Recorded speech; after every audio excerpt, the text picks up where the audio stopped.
Welcome to Storybrooke Kids Stories, where every story is an adventure filled with positivity, kindness, and big dreams. Here, we share fun and inspiring tales to help young hearts grow, learn, and feel encouraged. All of our stories have two versions, one for daytime enjoyment and a quieter version for bedtime. If you love these uplifting stories, make sure to like this video and subscribe to the channel. And don't forget to hit the bell icon so you never miss a new story. Thanks for being part of the Storybrooke Kids Stories family. Let's spread kindness together, one story at a time. The playground at Cherry Creek Elementary wasn't anything special, at least not to most people. It had the usual equipment. Swings that squeaked when it was windy, a jungle gym painted in fading primary colors, and a tall spiral slide that had been there since before any of the current students were born. But to four friends who spent every recess there, it wasn't just a playground. It was a place where anything could happen. Lucy Chen was the first to have the idea that would change everything. She was sitting at the top of the slide, her legs dangling through the entrance, when she noticed how the morning sun made the metal sparkle. The silver surface reminded her of the racing videos her older brother watched. "Hey!" she called down to her friends. "What if this isn't just a slide?" Malik Johnson looked up from where he was drawing patterns in the wood chips with a stick. "What do you mean?" "What if," Lucy said, her dark eyes sparkling with excitement, "it's actually a racetrack?" Diego Ramirez, who had been trying to do a handstand against the slide support pole, toppled over in surprise. "But it's just one slide," he said, brushing wood chips from his hands. "How can you race on one slide?" The fourth member of their group, Emma Parker, who always carried her father's old stopwatch on a lanyard around her neck, suddenly grinned. "We could time it," she exclaimed, "like real racers." And just like that, the ordinary playground slide transformed into something extraordinary. The four friends spent the rest of recess developing their plan. Emma, who loved mathematics and could already multiply double-digit numbers in her head, would be the official timekeeper. Diego, who was the most artistic of the group, would design racing numbers for everyone. Malik, whose mother was a physicist, suggested they should measure different sliding positions to see which was fastest. And Lucy, whose imagination had started it all, began creating backstories for their racing personas. By the next morning, word had spread through the fourth grade that something exciting was happening at the spiral slide. When recess began, Lucy and her friends found a small crowd waiting. "Ladies and gentlemen," Lucy announced, standing on the platform at the top of the slide, "welcome to the first annual Cherry Creek Spiral Sprint." Diego had outdone himself with the racing numbers. Each competitor wore a piece of construction paper pinned to their shirt, decorated with not just numbers, but also flames, lightning bolts, and what he called speed swirls.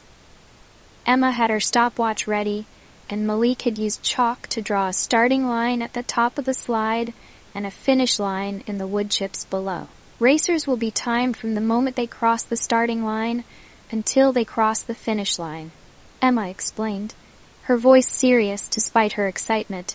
"And remember, safety first, one racer at a time." The races began, and soon the playground was filled with cheers and laughter. Some kids went down sitting straight and tall, others lay on their backs, and a few brave souls even tried going head first. Until Mrs. Thompson, the recess monitor, put a stop to that particular technique. Lucy discovered that tucking her elbows in and leaning slightly forward gave her the best speed. Malik found that wearing his slippery windbreaker jacket shaved 1/10 of a second off his time. Diego created a detailed chart of everyone's best times, decorated with his signature doodles. For 3 days, the spiral sprint was the most exciting thing at Cherry Creek Elementary. Emma kept meticulous records of every run, and by Wednesday, they had legitimate rivalry developing between Lucy and a 5th grader named Jackson, who were tied for the fastest time. But on Thursday morning, everything changed. As Lucy was preparing for another attempt at breaking her personal best, she noticed someone watching from behind the jungle gym. It was Sarah Miller, a second grader who always played alone. She was clutching her worn teddy bear and looking at the slide with such longing that Lucy felt something twist in her stomach. Lucy climbed down from the slide platform and walked over to Sarah. "Would you like to race?" she asked. Sarah's eyes widened, but then she looked down at her feet.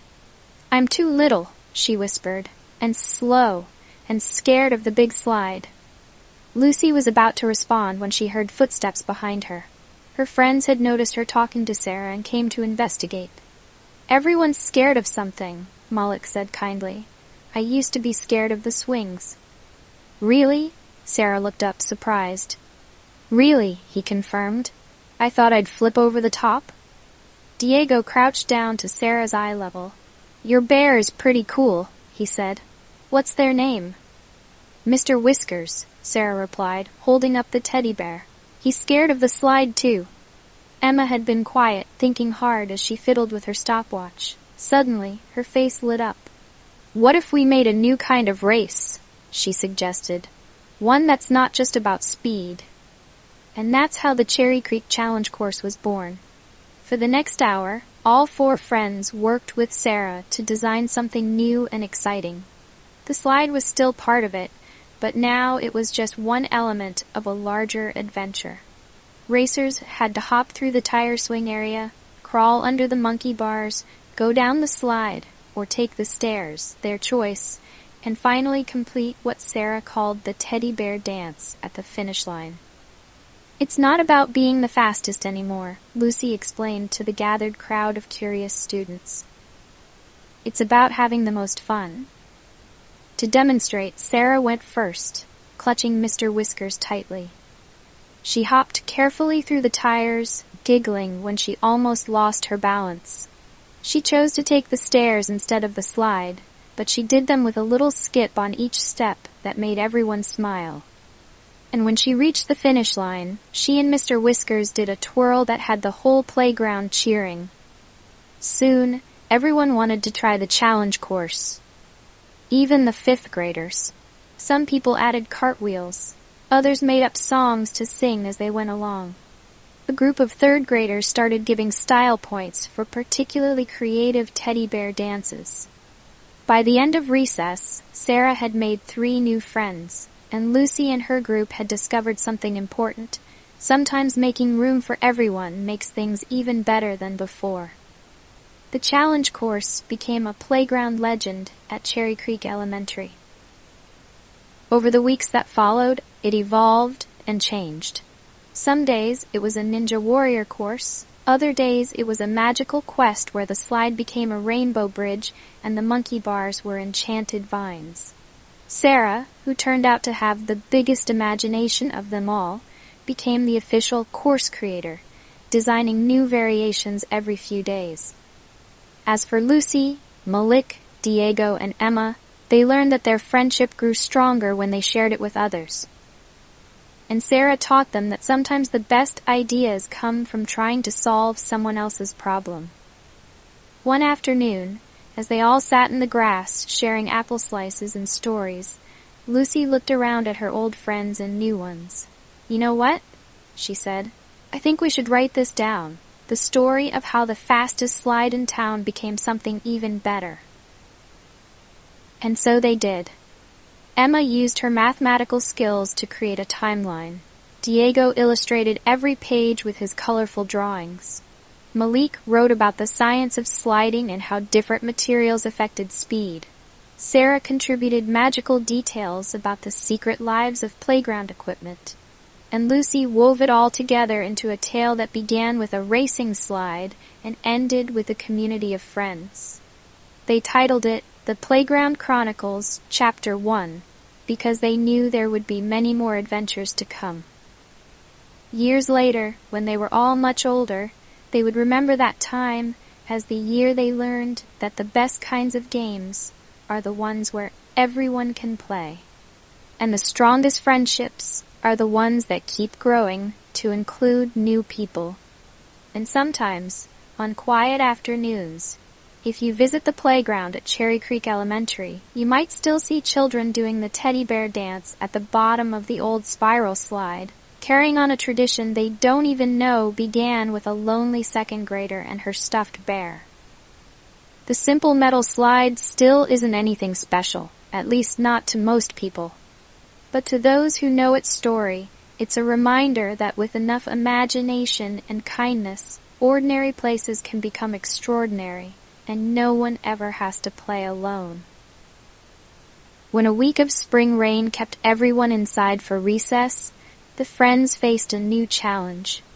The school gymnasium became their new playground, but it wasn't the same. Some kids sat against the walls, bored and restless. Others ran around aimlessly, bumping into each other. "We need to do something," Lucy said, watching the chaos from their spot near the basketball hoops. "Remember how Sarah helped us make the playground better? Maybe we can do the same thing in here." Sarah, who had become a permanent member of their group, hugged Mr. Whiskers closer. "But how? We can't make a challenge course inside." Emma's stopwatch swung from its lanyard as she stood up excitedly. "Maybe we don't need a course. Maybe we need a story." And so began the great gymnasium adventure. Using their imagination and whatever equipment the gym teacher, Mr. Rodriguez, allowed them to use, they transformed the gymnasium into different worlds each day. On Monday, it became an ocean. The scooter boards became submarines, and blue gymnastics mats became islands. Different corners of the gym became different marine habitats, with Diego drawing sea creatures on large pieces of paper to mark each area. Tuesday, the gym transformed into a space station. Jump ropes became zero-gravity tethers, and hula hoops became teleportation portals. Malik used his science knowledge to add realistic details about space travel, and soon everyone was speaking in their best astronaut voices. By Wednesday, word had spread to other classes, and even some of the teachers were getting involved. Mrs. Thompson helped them create a medieval castle using gym mats and basketball hoops, with Sarah organizing a royal court where everyone had a special role. Thursday brought a dinosaur expedition, complete with fossil digs in the equipment room, carefully supervised by Mr. Rodriguez, and jungle paths marked out with rope on the floor. Lucy made up backstories for each type of dinosaur, and Emma kept track of everyone's discoveries in her notebook. On Friday, when the rain finally stopped and the sun came out, no one wanted to go back outside right away. They were in the middle of a circus performance, with students showing off their talents in everything from juggling with beach balls to creating human pyramids. The rainy week had taught them something important. It wasn't the equipment or the location that made things fun. It was the people you shared it with, and the imagination you brought to it. As spring turned into summer, Cherry Creek Elementary prepared for its annual talent show. Usually, the same few students performed, the ones who took dance classes or played instruments. But this year would be different. It started when they overheard a third grader named Miguel saying he wished he could be in the talent show but didn't have any real talents. "What do you like to do?" Lucy asked him during recess. Miguel shrugged. "I make up stories for my little sister, and sometimes I do different voices for different characters. But that's not a talent." "Yes, it is," Sarah exclaimed. "That's exactly what we do with our playground games." And just like that, a new idea was born. Lucy, Malik, Diego, Emma, and Sarah worked with Miguel to create a performance that would combine everyone's unique abilities. They called it the Playground Players Present, a day in the life of Cherry Creek Elementary. What made it special was that anyone could join. Those who were shy could help with the behind-the-scenes preparation. Diego taught other students how to make simple but effective props from cardboard and paint. Emma organized rehearsal schedules and kept track of everyone's parts. Malik figured out how to use the gym equipment to create different sets. Sarah and Miguel collaborated on the story, filling it with magical elements and humor. The performance itself was unlike anything the school had seen before. It included elements of their playground games, their gymnasium adventures, and new ideas contributed by students from every grade. Even Mr. Whiskers had a cameo appearance. The audience of parents and teachers was amazed by how many students participated and how each person's unique talents added something special to the show. The principal, Dr. Martinez, was so impressed that she suggested making collaborative performances a regular part of school events. As the school year drew to a close, the friends faced a new challenge: summer vacation. For the first time since creating their playground community, they would be separated for 2 whole months. "But how will we keep playing together?" Sarah worried during their last recess. "We'll find a way," Lucy assured her. "We always do." And they did. Emma created a schedule of meetups at the local park. Diego designed a special notebook that they passed between houses, adding stories and drawings about their summer adventures. Malik started a weekly science club in his garage, where neighborhood kids could do experiments and learn about the world around them. Sarah organized teddy bear picnics that brought together younger and older kids from all over the neighborhood. They discovered that their playground games could adapt to any setting. The park became a new frontier for the challenge course. The community pool hosted underwater expeditions. Even the library's summer reading program became more exciting when they applied their imagination to it. More importantly, they stayed connected. New friends joined their circle, bringing new ideas and perspectives. They learned that true friendship isn't limited by location or circumstance. It grows and changes, but remains strong. When September arrived and they returned to Cherry Creek Elementary as 5th graders, Lucy, Malik, Diego, and Emma worried things might be different. They were the oldest students now. Would they still want to play the same games? Would Sarah, now in 3rd grade, still want to hang out with them? They needn't have worried. The playground had changed over the summer. The slide had been repainted and new equipment had been added, but the spirit of inclusion and imagination they had created lived on. New students quickly learned about the challenge course and its variations. Younger kids taught older ones the teddy bear dance. The gymnasium adventures continued on rainy days. Their legacy wasn't just in the games they had created, but in the way students at Cherry Creek Elementary had learned to play together, regardless of age or ability. As they watched a group of 1st graders teaching some 4th graders a new variation of the challenge course they had invented, Lucy turned to her friends. "Remember when we thought the slide was just for racing?" she asked. "Who knew that slowing down could make things better?" Emma added, her trusty stopwatch still hanging around her neck. "Or that the best ideas come from trying to include everyone," Malik said. "Or that imagination can turn anything into an adventure," Diego chimed in. Sarah hugged Mr. Whiskers, who was looking a bit more worn but just as loved as ever. And that sometimes the scariest things become the most fun when you have friends to help you. They spent their final year at Cherry Creek Elementary, not just playing their games, but teaching younger students how to create their own. They wrote down their best ideas, drew maps of their imaginary worlds, and created a guide for future students called the Playground Possibilities Handbook. On their last day of elementary school, as they prepared to move on to middle school, they visited their special slide one last time. The metal surface still sparkled in the sun, just as it had on the day Lucy first imagined it as a racetrack. "Do you think kids will still play our games after we're gone?" Sarah asked. "I think they'll play their own games," Lucy replied. "But maybe they'll remember what we figured out, that the best games are the ones where everyone can play, and the best friendships are the ones that keep growing." And she was right. Years later, long after they had moved on to middle school and then high school, the spirit of inclusion and imagination they created lived on at Cherry Creek Elementary. The spiral sprint had evolved into dozens of different games. The challenge course changed with each new group of students. The teddy bear dance became a playground tradition, even though most students didn't know its origin story.